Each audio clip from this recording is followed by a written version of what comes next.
Military expedition. Essentially, it's just Dragonia War with a twist.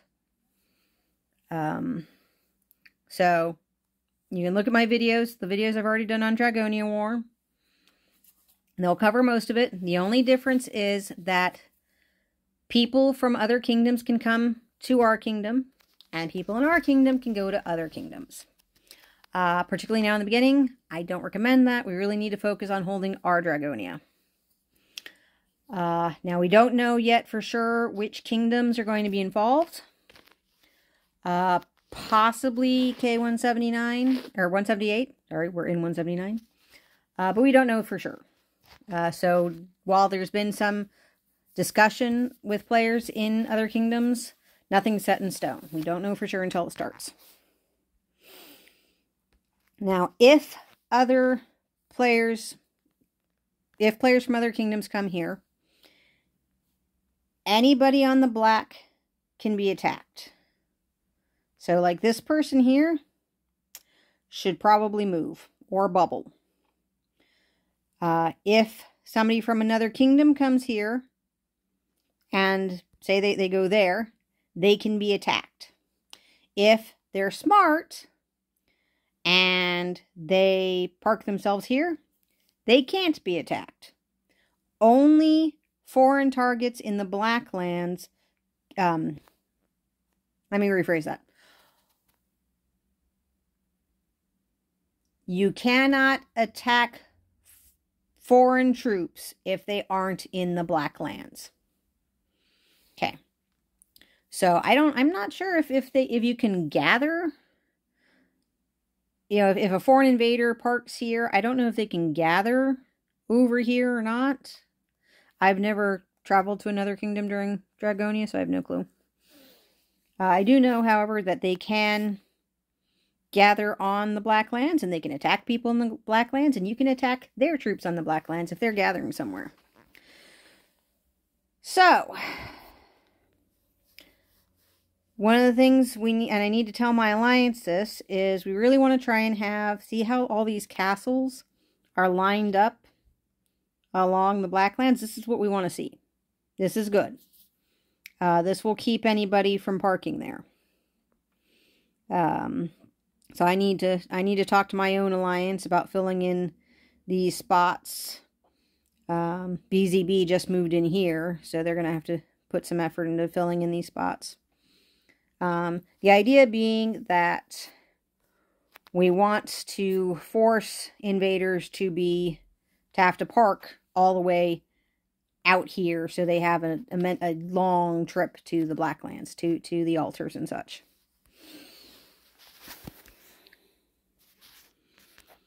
Okay, so that covers foreigners.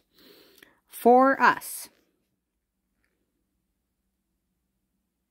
there is an agreement among the top alliances, just like there has been in the past. This time, the agreement is KBC gets Dragonia. They get the center. They're also going to take all the altars. They're doing this because the altars do a lot of damage against the center if they're held by a different alliance. Since we can't be sure that we'll have an agreement with invaders from other kingdoms, or that even if we reach an agreement, they'll keep to it, KBC wants to make sure that they keep the strength at the center to hold on to it. And I don't blame them. That's perfectly acceptable. So, until they get their occupation time, they're going to hold the center and the altars. High-powered castles from other alliances will likely join them. I'll probably be one of them. I'll hand my alliance over to somebody else who I can trust to return it to me. And then I'll join KBC for the event and help them. When KBC has their 6 hours of occupation time, which will hopefully be within the first 6 hours of the event, then they will leave the center and probably the altars. The center will become a free-for-all. You can attack it after KBC has their occupation, their 6 hours occupation. Then you can attack and they withdraw, and they should say something in the Kingdom chat. Then you can attack it with whatever you want. At the same time, the altars will be handed over to alliances. Which ones and where are currently being discussed. But essentially, it's going to be a shortened version of the altar rotations we've done in the past. So, NS2 will likely take the Western altar for the first period after Dragonia is won. Or, after KBC gets its 6 hours in Dragonia. And then, if that happens within the 6 hours, then there'll be, 6 hours KBC holds it, 3 hours NS2 holds it, and then 3 hours for somebody else to hold it. Hopefully, if everything goes smoothly. Now, when it comes to attacking the altars, it's the same rules as we've had previously. 50,000 troops. T5 or lower. No heroes. So, we're not being very picky as to what type of troops you send. Just that they need to be T5 or lower. No more than 50,000 of them. And you can't use heroes. That's pretty much, aside from T5s instead of T3s, that's pretty much the standard what the agreement's been for the prior two. And also, as usual, absolutely no attacks on the center. If you send an attack against the center before KBC gets its 6 hours, somebody else will attack you, your castle. Because while foreign invaders on the Green Lands can't be attacked, there's no protection from people in our own kingdom. So, do not attack the center until someone from KBC announces the free-for-all. Actually, it's really much better way to do it is look at the occupation list.